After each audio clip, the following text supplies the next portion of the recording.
Welcome to Theo Talks, where we explore the mysteries of faith and spirituality through interesting discussions. Today's guests are Sister Aliza, Sister Jo, and Father John. Let us give our religious warriors a round of applause. Moreover, today's topic is spirituality and how the Christian spirituality of truth, mercy, and communion can be shared to other people through dialogue. So let me ask, what talents do you have that you can use to express your spirituality? I personally express my spirituality through art because I get to self-reflect and contemplate my spiritual beliefs and experiences. I also get to share a message, evoke emotions, and communicate my thoughts to my viewers. For me, I have a musical talent. I express my spirituality by composing, singing, and listening to music that connects with my spiritual beliefs, especially about God. I believe music has the ability to stimulate feelings, foster a sense of transcendence, and allow meaningful spiritual connections. As a vlogger, I express my spirituality by using my platform to share my knowledge and wisdom to my viewers. Through this, I help them expand their understanding of spiritual concepts, and I act as a guide on their spiritual journey. Alright, now that we know their talents, let us now proceed with our topic. For our first question, what is spirituality?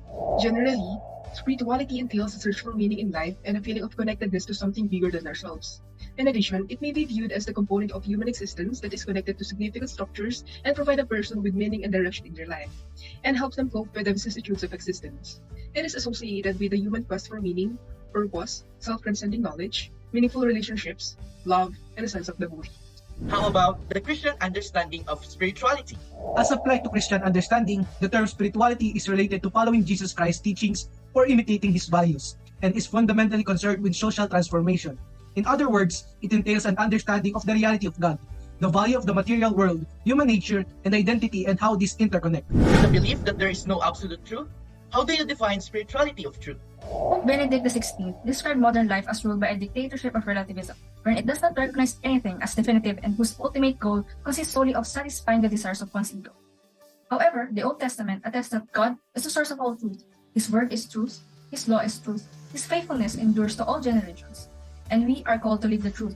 Also, Jesus said that if you hold to my teaching, you are really my disciple. Then you will know the truth, and the truth will set you free.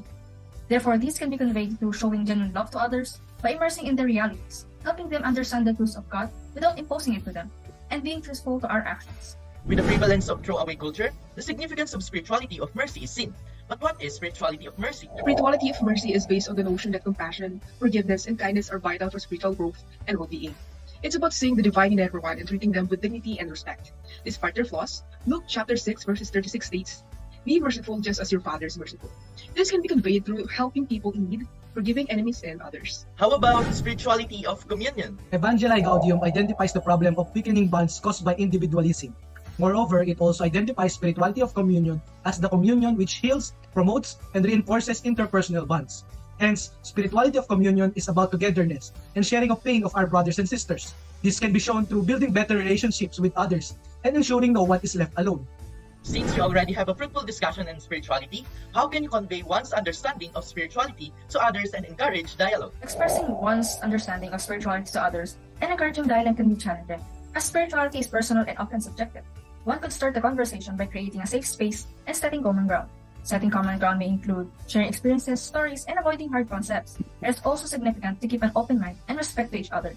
Lastly, actively listening is also vital in encouraging dialogue. For our last question, what are the ways in which the Christian spirituality can be shared in culture, religion, and the poor? Christian spirituality can be shared in various ways of culture, religion, and among the poor. In terms of culture, it can be shared through living out Christian values infused in one's culture in their daily lives, participating in their respective local communities and others. On the other hand, sharing Christian spirituality in religion is done through interreligious dialogue, which involves engaging in a respectful and open-minded conversations about one's faith. In contrast, the dialogue is not meant for conversion of a person outside our faith. Lastly, Christian spirituality can also be shared among the poor by volunteering in charity events, donating food and clothes, and educating the poor. Moreover, it can also be done by sharing awareness of the status of the poor, since the poor are not only recipients of the good news, but they are also bearers of the gospel. That's it for this episode. Thank you for joining us on this journey of spiritual exploration. May you always walk in the light of love, compassion, and gratitude.